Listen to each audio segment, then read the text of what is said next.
방해하지 말고 조용히 입 닫고 있으세요. 자, 조준희 위원님 바로 옆에서 국감 발언을 진행을 하고 있는 위원님들의 발언에 끼어드시면 안 됩니다. 제안합니다. 자, 조준희 위원님 제안합니다. 발언을 제안합니다. 방해하지 마십시오. 조진우 의원님, 이따 1분 더 주시기 바랍니다. 자 멈춰주세요. 자 경고합니다. 박준태 의원님, 송석준 의원님 조용히 하세요. 최혁진 의원님의 발언 진행 중입니다. 발언을 방해하지 마십시오. 자, 제 얼굴 보고 얘기하세요. 방해하지 마세요. 국회의원의 질의를 방해하는 거는 아주 대목적인 진행하세요. 당신이 하지 배가. 곽규태 의원님 큰 소리 치지 마십시오. 회의장에서 다른 의원이 질의할 때 함부로 끼어들지 마십시오. 큰 소리 치거나. 지금 국감을 파행시키려고 방해하려고 목적하고 나왔습니까? 방해하지 마세요. 조용히 하세요. 저는 방해 안 했습니다. 저는 여러분들 질의 방해 안 했습니다. 국감이 그렇게 싫으세요? 너무 조용하셔서 하시는 거예요, 그게 지금. 질의하겠습니다. 국감 준비를 안 해오시고 엉뚱한 말을 하거나 위원장을 모욕하거나 다른 위원 질의에 끼어들거나 하지 마십시오. 위원장님이 지금 끼어들잖아요. 아직 시작 안 했습니다.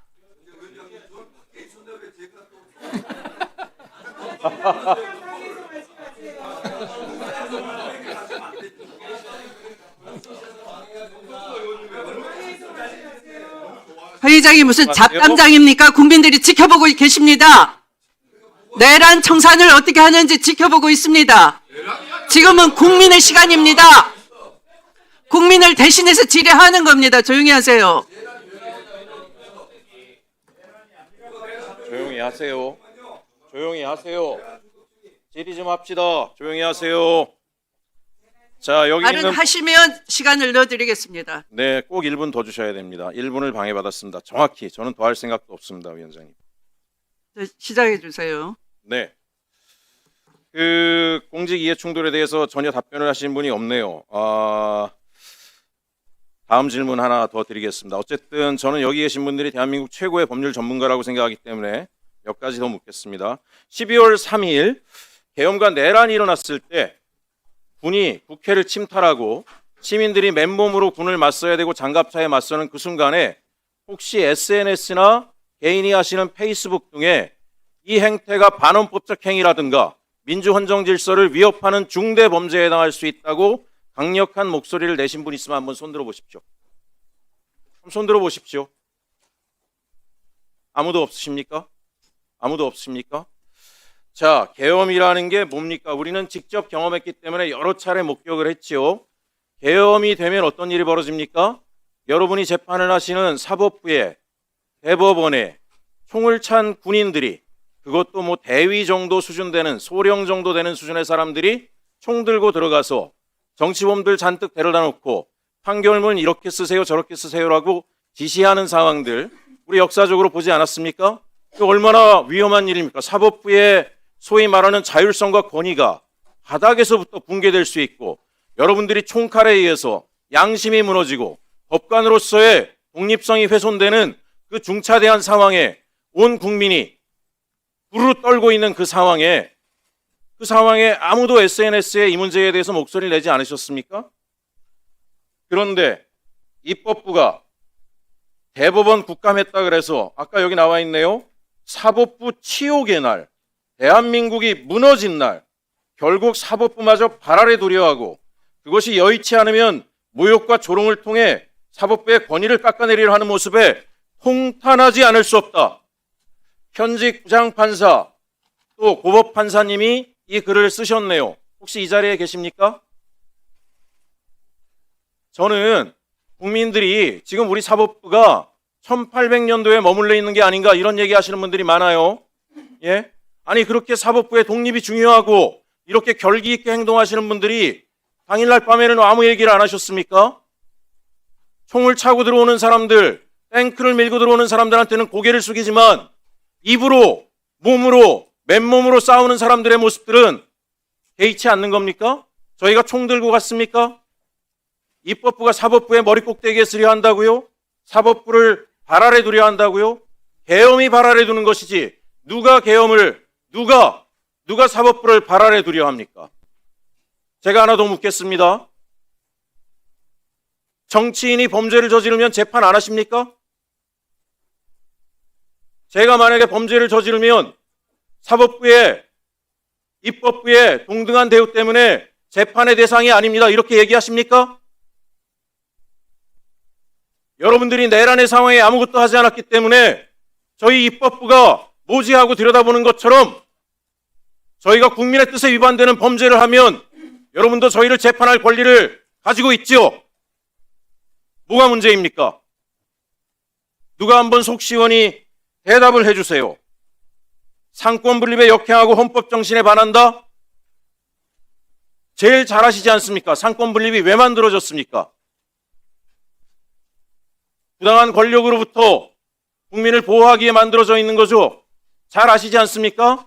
행정부가 권한을 남용하는 것을 입법부와 사법부가 견제하고 입법부가 만약에 만용을 부리면 범죄를 하면 사법부가 단죄하고 그런데 사법부는 왜 아무런 견제가 없고 자유로운 조직인 것처럼 그렇게 유체이탈 확보를 이야기하십니까? 저는 신동무 의원 같은 분이 저렇게 반헌법적 이야기를 궤변을 이야기할 때 여러분들이 소신 있게 이야기할 줄 알았어요. 아까 제가 나경원 의원 법령에도 가족은 분명하게 명시되어 있습니다. 사적 이해관계라고. 여러분들 재판하셨잖아요. 제일 잘하시는 분들이잖아요. 국민들이 왜 기득권과 특권 이제는 사법부마저 위선이라고 이야기하겠습니까? 왜 위선이라고 얘기하겠습니까? 총칼과 땡크 앞에서는 아무 말을 안 하시다가 입법부가 국민의 뜻을 따라서 담아서 그 뜻을 받들어서 여러분들이 내란에 부당하게 개입하고 있는지 아닌가 저희가 총 들고 왔습니까?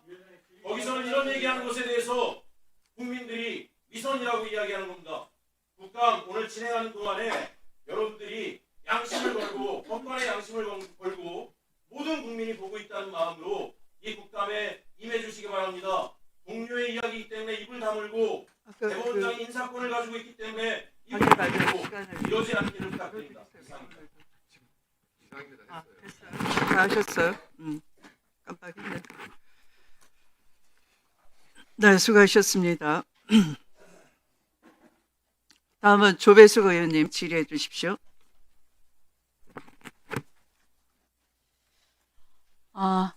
김대웅 고등법원장님, 예, 그러니까 연수원 몇 기시죠? 19기입니다. 예, 보니까 오늘 참석하신 우리 법원장님들 중에 우리 수원 고등법원장님하고 같이 연수원 19기시네요. 예. 그리고 다른 어쨌든 제가 볼 때는 여기 계신 모든 분들에게 물어보고 싶지만 그래도 가장 대표하실 만한 분이라고 해서 제가 물어보도록 하겠습니다. 지난 월요일 13일 대법원 국정감사 그리고 또 15일 대법원 현장 국정감사 보셨죠? 예. 예. 어떻습니까? 저는 대법원장께서 항상 대법원 국정감사 때는 의례적으로 나와서 인사말을 하고 시작하기 전에 하시고 시작한 후에 하고 의례적으로 하고 자리를 이석을 했습니다. 근데 그날은 한 90분 동안 이석을 못하고 그리고 또 이 지금 지난번에 그 유죄 취지로 파기환송된 판결에 대해서 집중적으로 공세를 받았어요.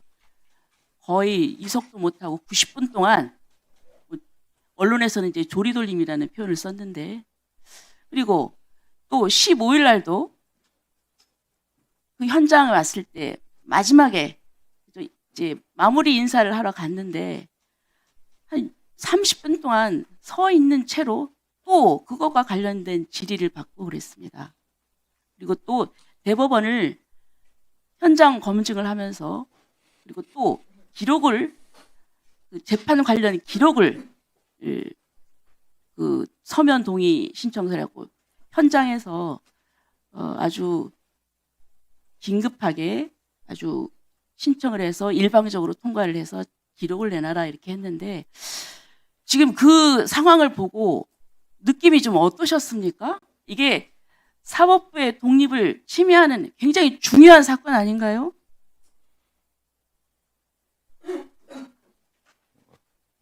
입법부, 사법부 모두 간에 그 견제 원리도 작용하지만 한편으로는 균형 또는 존중의 원리도 작용해야 된다고 생각을 하고 있습니다. 자, 저는 PT 하나 띄워주세요. 이상민 전 의원님 페이스북 글 보셨나요? 아니요, 본 적이 예, 없습니다. 한번 제가 잠깐 읽어드릴게요. 한번 보세요. 판사님들은 어째 끽소리도 못하고 가만히 있나요? 여러분의 수장이 온갖 능멸을 당하고 있고 생명처럼 받드는 사법권 독립과 권위가 무너뜨리고 있는 이 마당에 남일 보듯 뒷전인가요? 기백도 없고 분노할 줄도 모르고 그저 일시난위에 급급한 것인가요? 판사님들이여 분연히 일어나 우뚝 서시오. 이상민 전 의원도 며칠 전에 작고를 하셨지만 법조인입니다. 지금 내부에서 그 법조인들이 글을 올리고 그 신동욱 의원님께서도 인용을 하셨지만 지금 이게 보통 일입니까?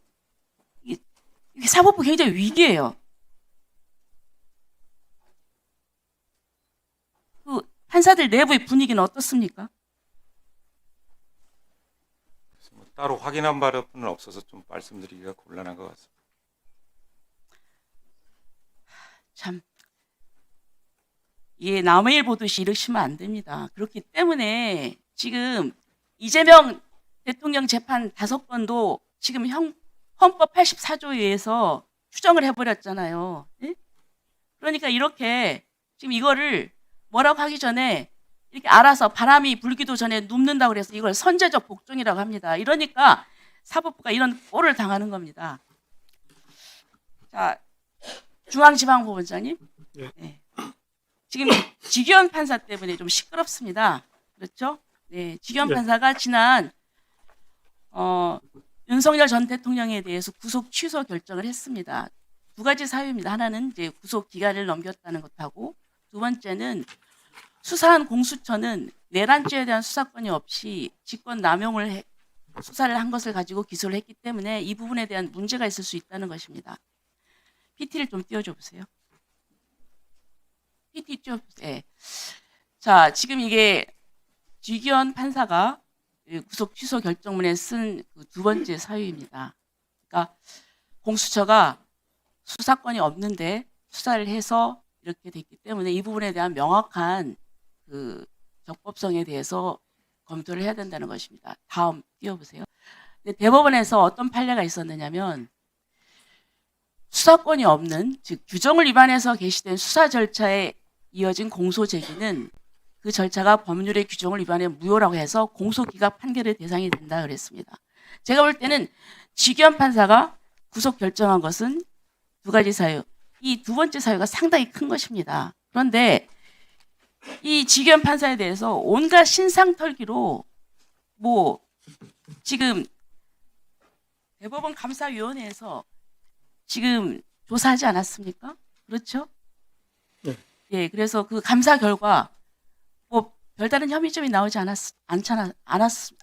그렇죠? 현재까지 밝혀진 사실만으로는 특별히 조치할 사항이 없는 상태인 것으로 이해하고 있습니다. 그렇죠. 이건 결국 자신의 입맛에 맞지 않는 판결에 대한 보복적인 행동입니다. 그래서 민주당 뜻에 안 맞는 결론 내리면은 가만 안 두겠다는 것, 이거 아닌가요? 판사들 위축시키는 것 아닌가요? 이런 부분에 대해서는 우리 법원장님 어떻게 생각하십니까? 자, 이거는 이런 예를 보면 자, 지기현이 이렇게 결정했는데 우리가 이렇게 신상털기도 하고 가만히 안 놔두는데 다른 판사들한테 겁 주는 거 아닌가요? 이렇게 해서 되겠습니까? 수감기관 입장에서 말씀드릴 수 있는 사항은 아닌 것 같습니다. 네, 그렇죠. 말씀하시기가 좀 곤란할 것 같습니다. 그리고 또 내란 특별재판부 얘기입니다. 지금 다른 의원님들께서 지금 이게 법관이 재판을 하겠다고 하는 것인데 뭐가 문제냐 이렇게 얘기를 하지만 지금 굉장히 저는 위헌의 소지가 있다고 봅니다. 이 부분에 대해서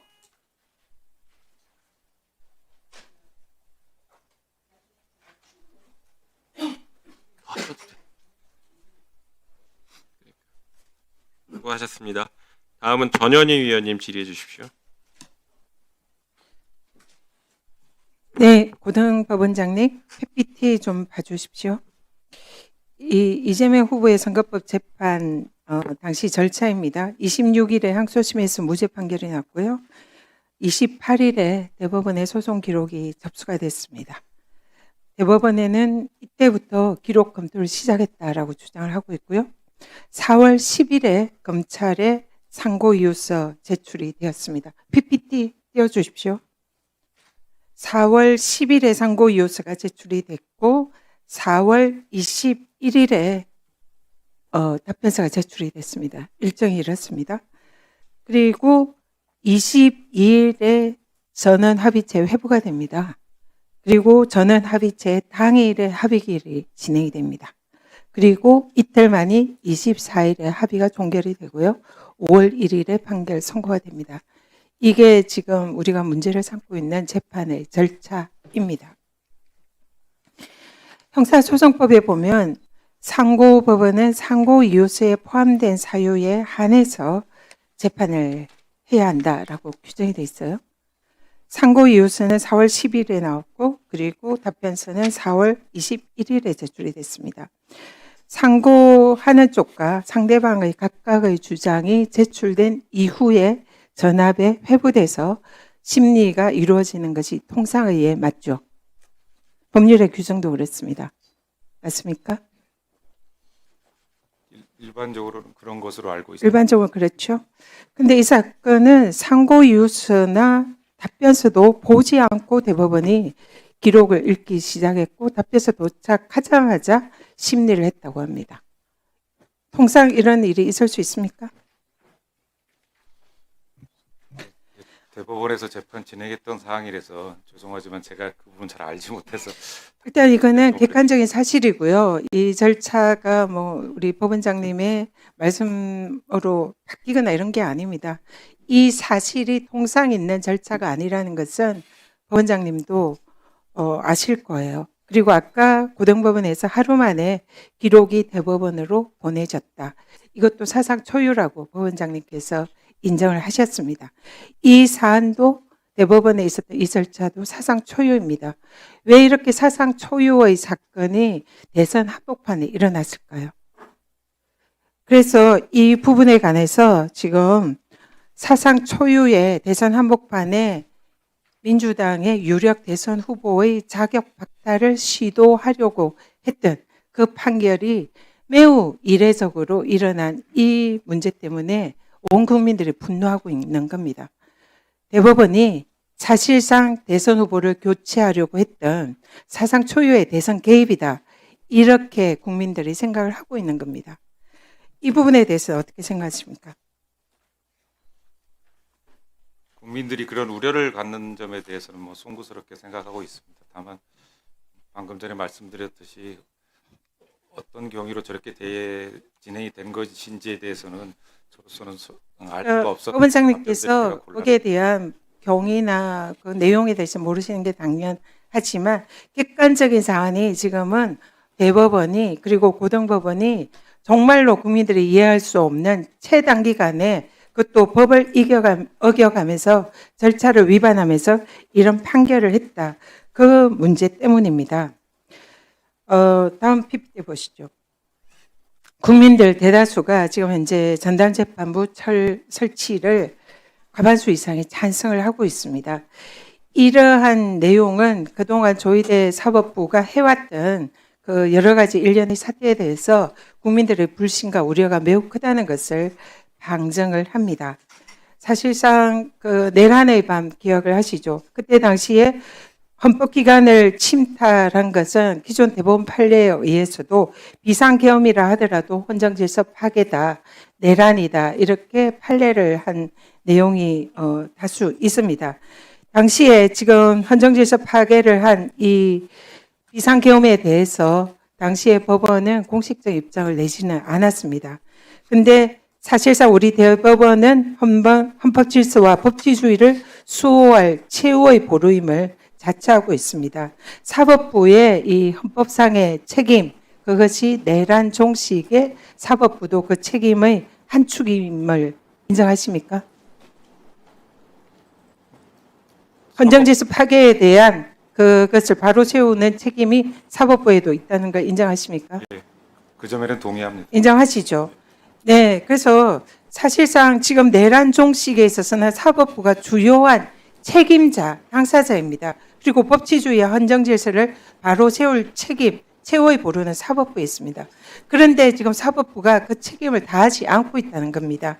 사상 초유의 이 대법원의 대선 한복판에서 대선 개입을 해서 유력 대선 후보의 자격을 박탈을 시도했다는 점, 그리고 직위원 판사의 윤석열 전 대통령의 사실상 사상 초유입니다. 이것도 날이 아닌 시간으로 계산해서 구속 취소를 한 결정, 그리고 CCTV에서 내란의 주요 종사자 이미 확인이 된 한덕수, 박성재에 대한 알 수 없는 구속 영장 기각 판결, 이런 일련의 판결이 대법원이 그리고 사법부가 과연 헌정질서를 수호하고 법치주의를 수호하는 내란 종식에 책임이 있는가, 그 책임감을 느끼고 있는가, 이것을 지금 국민들이 묻는 것입니다.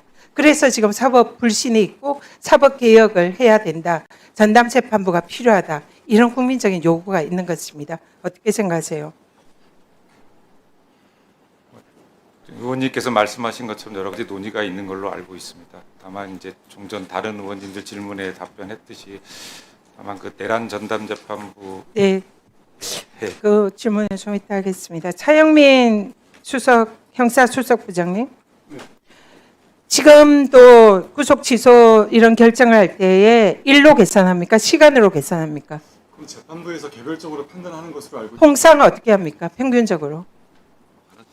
관행은 일로 계산하는 거 발언대로 아닙니까? 나오시죠. 잠깐 시간 멈추시고. 네. 발언대로.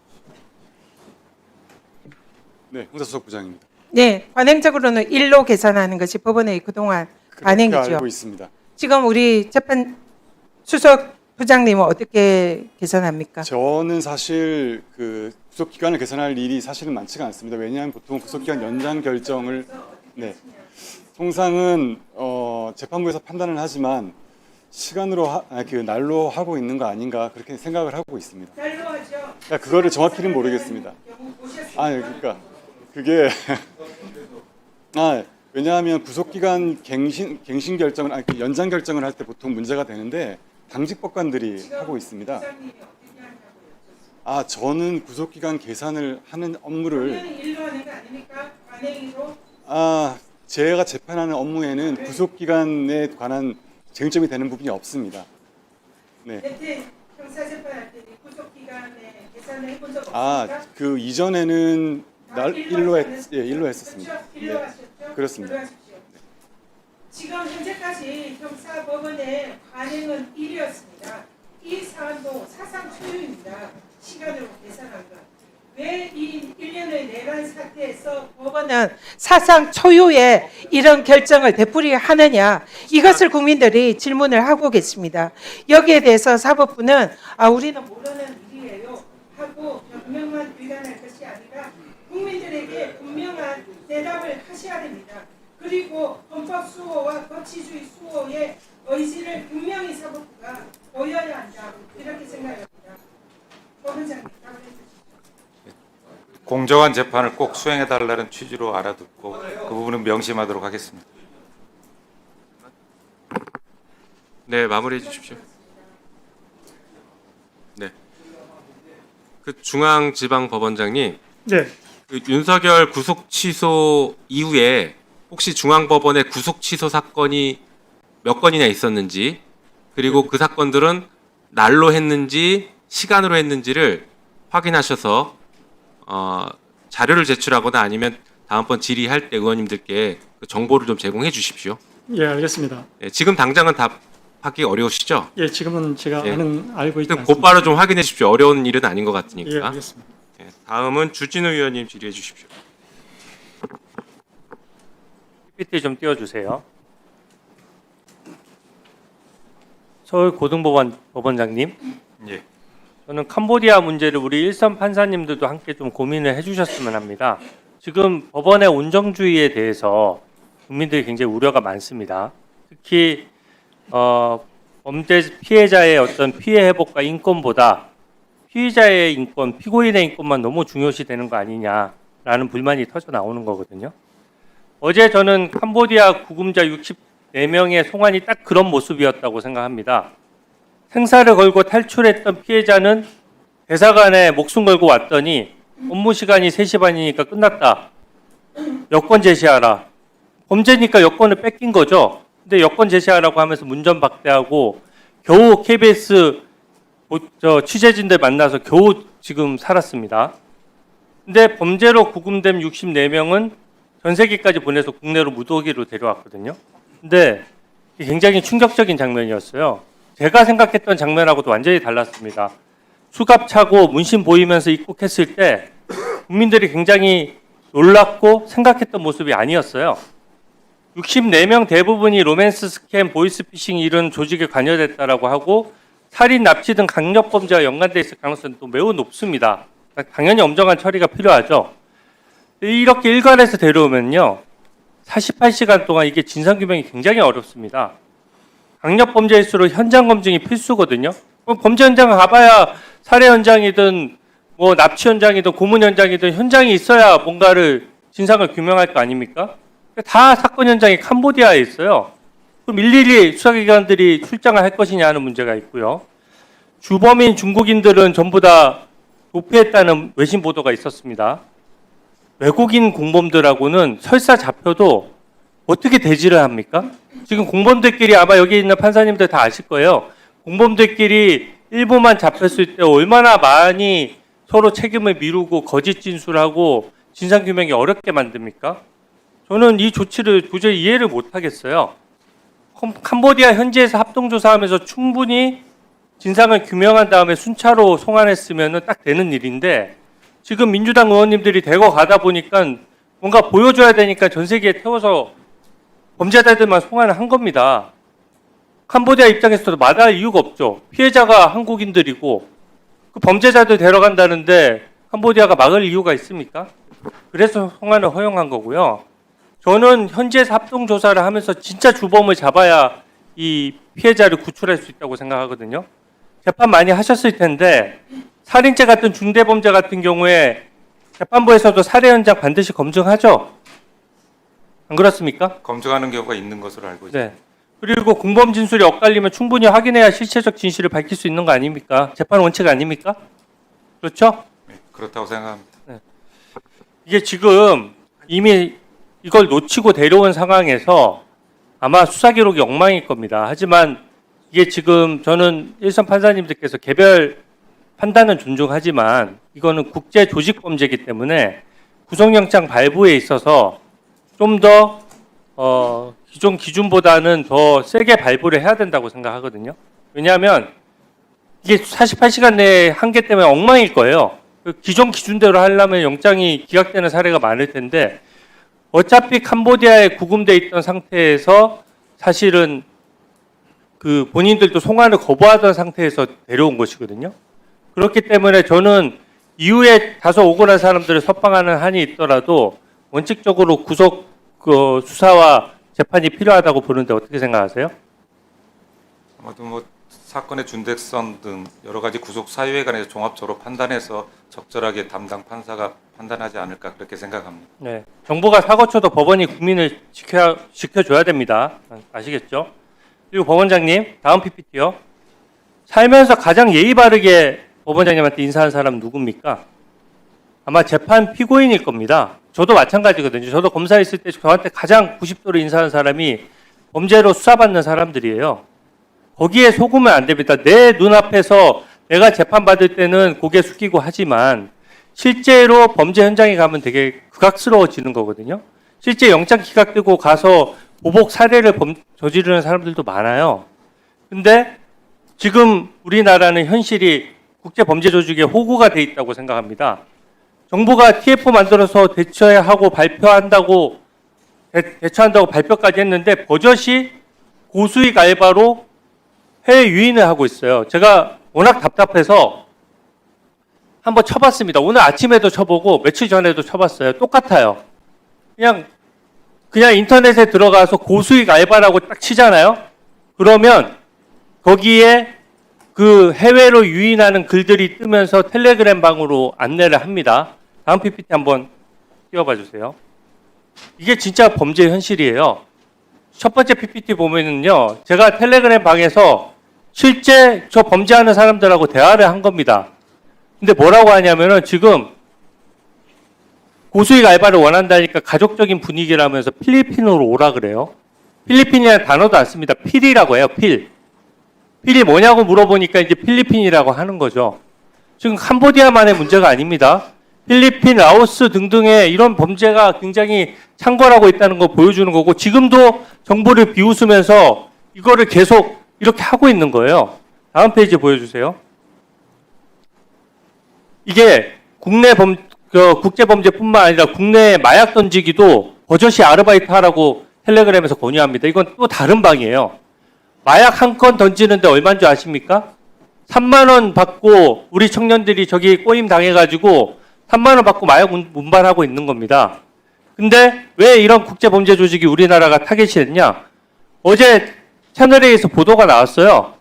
중국인들이 사기죄 저지르면 중국에서는 사형인데 우리나라만 양형이 미온적이라는 겁니다.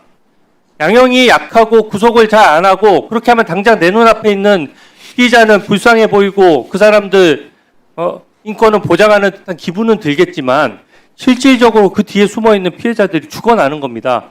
이 온정주의나 양형에 대해서 한 말씀 좀 제대로 법원을 대표해서 말씀해 주십시오. 아마 양형에 대해서는 이미 양형 기준도 정립이 돼 있는 걸로 알고 있고요. 또한 의원님 말씀하신 것처럼 사회적 폐해가 큰 사건에 대해서는 그에 따른 적정한 양형이 이루어지지 않을까 그렇게 생각을 하고 있습니다. 아마도 법원에서도 여러 가지 노력을 할 것으로 그렇게 생각합니다. 네, 다음은 곽규택 의원님 질의해 주십시오.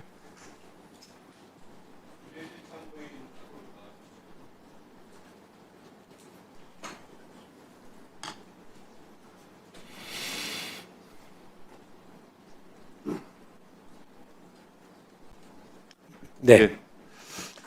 지금 참고인은 2020년 북한에 의한 그 서해 공무원 사살 사건 그리고 문재인 전 정부에 의해서 피해자임에도 월북몰이 당했던 그 피해자의 친형이시죠. 네.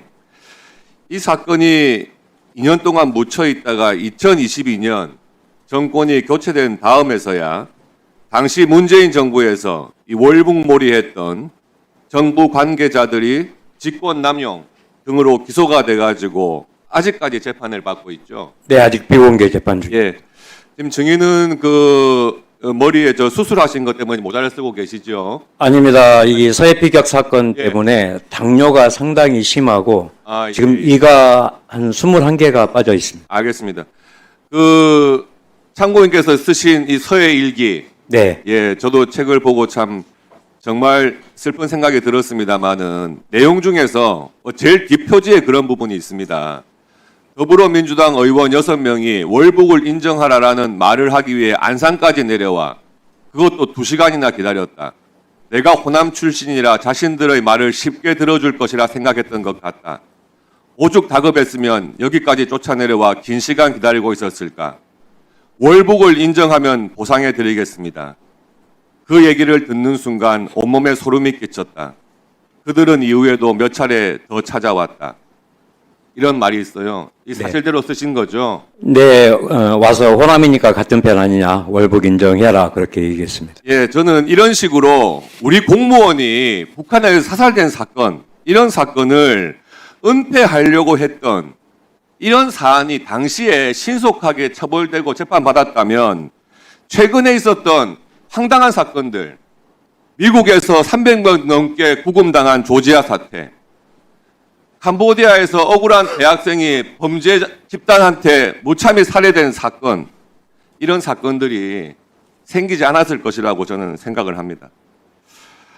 지금 참고인께서는 금년 9월에 지난달에 소통관에서 이번만큼은 민주당도 국정감사에 증인 채택해 주시기를 요청드린다.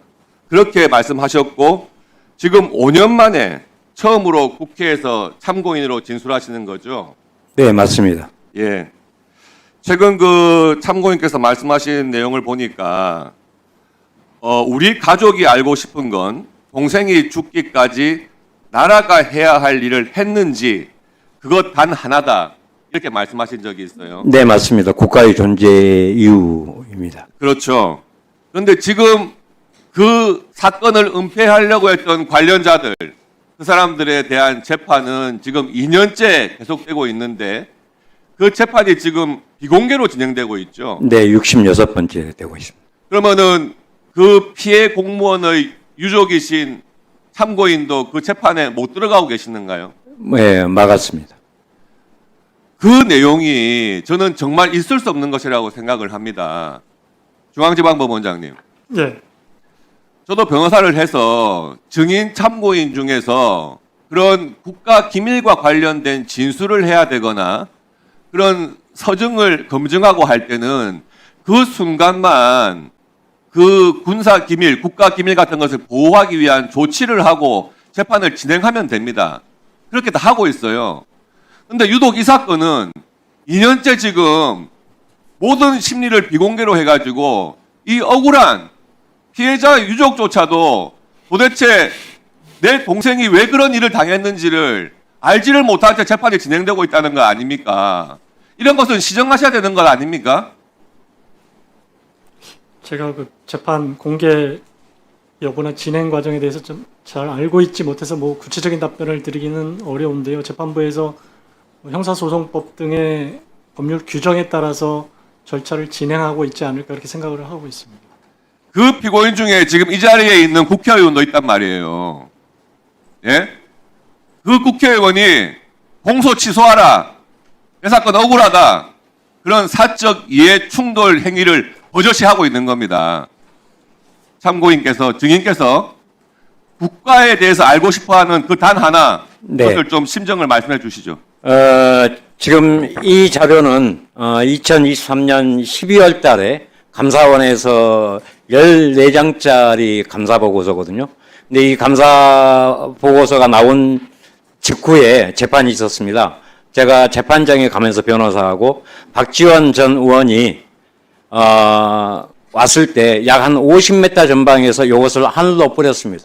도대체 국가는 무엇을 하고 도대체 내 동생을 왜 죽였는지, 왜 월북으로 그렇게 했는지를 외치면서 이것을 법원 내에서 뿌렸다고 무슨 뭐 엄청난 범죄 행위를 한 것처럼 저와 저 변호사를 재판정에 출입 제한을 시켰습니다. 오늘 저는 이 자리에서 우리 민주당 의원들도 계시고 지금 박지원 의원도 계시는데 과연 그때 당시에 국가는 무엇을 했습니까? 그때 국가는 있었습니까?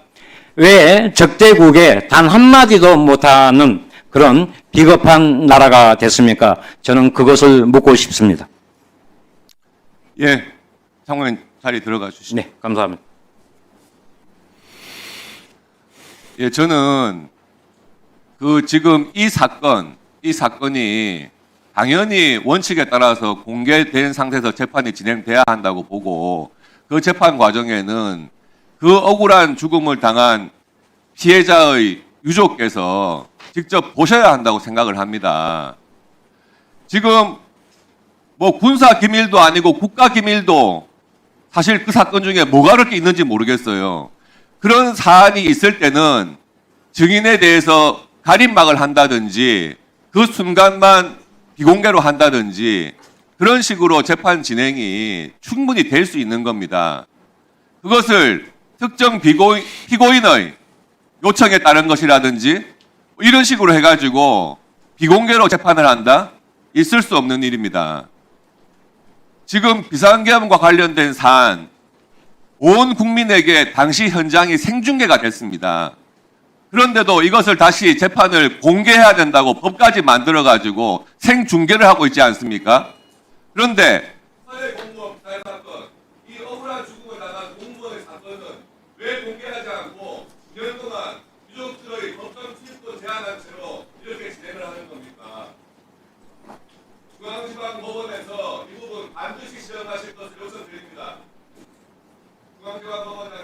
예. 재판부에서 법령 규정에 따라서 소송 지휘를 적절히 해나갈 것으로 생각하고 있습니다. 네, 마치셨죠? 다음은 네. 네, 박지원 의원님 신상 발언 하십시오. 아왜 주인상 발언 안 하는 거 네, 3분. 예? 아까 나경원 의원님도 하셨잖아요. 네, 제가 진행할 땐 드릴게요. 의원님들 제가 진행할 때 드릴게요. 혹시 그쪽이 되면 그쪽도 드릴 테니까 일단 들으십시오. 자, 의회 진행에 협조해 주십시오. 박지원 의원님, 네, 말씀하십시오. 재판을 받고 있지만은 서울중앙지법법원장 공개 재판을 원합니다. 그리고 방금 증인이 말씀하셨지만은 감사원의 감사 보고서는 이번 국정감사에서 감사원장은 국정원 감사를 하지 않았다. 그리고 유병호 사무총장은 기억도 없다라고 했습니다. 감사원 보고서는 박지원이 삭제를 지시했고, 즉 군사첩보 SI를 삭제를 지시했고 그 삭제된 문건이 국정원에 없다. 1차에서는 이렇게 발표했지만은 최종적인 보고서에서는 박지원의 삭제 용어가 없어졌습니다. 이번에 국정원에서 감사를 합니다. 지금까지 재판 진행 중에서도 박지원이 삭제 지시를 했다는 진술은 한 번도 나오지 않았습니다. 마찬가지로 국정원에서 감사 결과 박지원이 삭제 지시를 했다는 얘기는 없다. 그리고 삭제되었다는 군사첩보 SI는 지금도 국정원 직원들 컴퓨터에 보관되어 있고 특히 국정원 메인 서버에 보관되어 있다. 이렇게 되고 있습니다. 그렇기 때문에 이 재판은 처음부터 무효입니다. 윤석열이 서훈 전 안보실장과 박지원 전 국정원장을 제거하기 위해서 한 정치 공작입니다. 저는 이러한 내용들이 국회에 보고돼 있고 재판부에 국정원에서 제출해서 문건이 접수돼 있고 검찰에서는 사실조회를 한 것으로 알고 있습니다. 그렇기 때문에 저는 재판이 공정하게 되기를 바라지만은 삭제 지시하지도 않았고 삭제된 문건이 그대로 국정원에 남아있다가 하면은 감사원과 검찰이 잘못된 감사와 잘못된 기소이기 때문에 저는 검찰이 공소시효를 해야 한다고 생각합니다. 감사합니다. 네, 고맙습니다. 다음은 박균택 의원님 질의해 주십시오.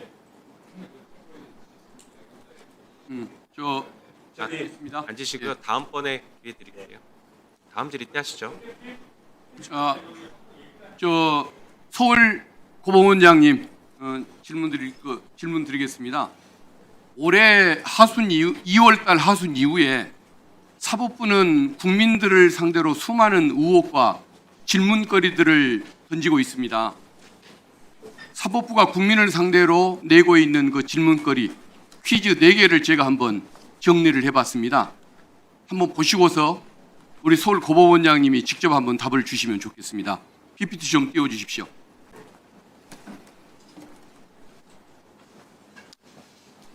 이 조희대 대법원장이 어째서 이런 답변을 하고 있는가? 이 질문입니다. 한덕수 총리를 만났다는 의혹이 제기가 됐습니다. 그런데 대법원장님의 답변이 4번에 걸쳐 나오는데 저렇습니다. 첫 번째는 논의한 적이 없다. 그러면 만난 것은 사실이냐? 그랬더니 두 번째는 특정 기간 동안 만난 적이 없다고 합니다. 그러면 다른 시점에는 만났느냐? 그랬더니 지리한 내용과 같은 만남을 가진 적이 없다고 답을 합니다. 그러면 지리한 내용과 다른 형태의 만남은 가졌다는 뜻입니까? 또 그 문제를 제기했더니 일체의 사적 만남을 가진 적이 없다고 합니다. 그러면 공적 명분의 만남은 있을 수 있었다는 뜻 아닙니까? 평생 남의 진술에 신빙성, 모순점만 따져왔던 법관 출신이 어떻게 저런 답을 할까요? 왜 한덕수 총리를 일체 공적 사적으로 만난 적이 없다 라는 말을 자신 있게 못하는 것일까요? 우리 서울고법원장님이 보시기에는 조희대 대법원장님은 한덕수 총리를 만난 적이 있는 것 같습니까? 없는 것 같습니까? 답을 한번 국민들에게 줘보시죠. 대법원장님 말씀대로 한다면 만난 적이 없는 것으로 답변하신 걸로 생각. 그러면 왜 만난 적이 없다는 답을 못하고 네 번째 저렇게 빈틈 있는 답만 저렇게 하시는 걸까요? 그 다음 질문 드리겠습니다. 그 다음 PPT 한번 띄워주시겠습니까? 과연 그 이틀 만의 결정, 7만 페이지의 기록을 읽었을까? 우리 법원장님은 7만 페이지의 기록을 이틀 동안에 읽을 수 있습니까? 없습니까? 그게 답을 수가 없는 일이겠죠. 그러니까 3월 28일부터 소송 기록이 접수된 때부터 읽었다라고 얘기를 합니다. 그런데 대법원 그 재판사무국장은 기록 복사에 대한 이야기는 들은 적이 없다, 복사를 한 적이 없다는 겁니다. 그리고 사건 기록을 대법관에게 인계했다는 직원, 인수했다는 법관, 재판연구관 어느 것도 공개를 못하고 있습니다. 그리고 대법원은 전산실에 있는 그 로그 기록, PDF 파일로 본 적이라도 있을까? 그걸 확인하려고 로그인 아웃 기록을 달라고 하는데 그걸 거부를 하고 있습니다. 대법원은 단기간 집중 심리가 이루어졌다고 하는데 대법관 2명은 그 기간 중에 해외 출장을 다녀왔습니다. 그리고 그 기간 중에 소부 재판이 선고기일을 5번이나 잡습니다. 그런데 과연 기록을 읽을 시간이 있었다고 보십니까? 우리 고법원장님 답을 한번 주십시오. 과연 기록을 읽고 재판을 했다고 믿으십니까? 답을 한번 주시죠. 제가 그 부분에 대해서 구체적으로 좀 답변 드리기는 적절하지 않은 것 같습니다. 답변하시기 어려울 겁니다. 입장이 곤란하시겠죠. 세 번째 PPT 좀 띄워주십시오. 세 번째 퀴즈입니다. 서울고법재판부는 과연 혼자서 이런 결정을 했나? 대법원이 비정상적인 파기환송을 한 이후에 서울고법도 기록 도달 즉시 재판부를 배정하고 또 배당 1시간 만에 첫 기일 지정이 이루어집니다. 그리고 소환장을 발송할 때에도 공시송달과 집행관을 동원한 특별송달이 이루어졌습니다. 아까 우리 원장님 과거에 한 번도 없었던 일이라고 시인하셨지 않습니까? 맞습니까? 저런 일이 한 번이라도 있어 봤습니까? 일단 그 배당 문제는 뭐 통상적으로 접수 당일날 배당하는 경우도 있었던 걸로 기일 지정, 특별송달, 공시송달 이런 것들이 직일에 이루어지는 경우를 한 번이라도 보신 적이 있습니까? 저런 진행 경과가 이례적이었다는 건 저도 인정하고 이례적인 것이 있습니다. 아니고 한 번이라도 본 적이 있냐 이 말씀입니다. 개인적으로는 경험한 적은 없습니다. 알겠습니다. 이것은 화면 좀 치워주십시오. 이것은 원장님이 시킨 결과입니까? 대법원장님이 지시하신 결과입니까? 뭐 제가 관여한 적도 전혀 없고 대법원장님의 지시를 받거나 논의한 적도 전혀 없습니다. 그러면은 해당 재판부가 알아서 긴 겁니까? 일단 모든 권한이 저 부분에 대해서는 해당 재판부에 있기 때문에 해당 재판부가 결정한 것으로 이것은 이해하고 있습니다. 대법원 상층부에 직권남용 의혹 이 부분에 대한 수사가 필요하다는 것이 제 생각이라는 점 말씀드립니다. 네 번째 PPT 좀 띄워주십시오. 네 번째 마지막 질문입니다. 2월 하순 이후에 저 세 가지 사건이 일어납니다. 조희대 원장의 별동대 10명, 별동대 10인 재판관 편성 의혹이 있습니다.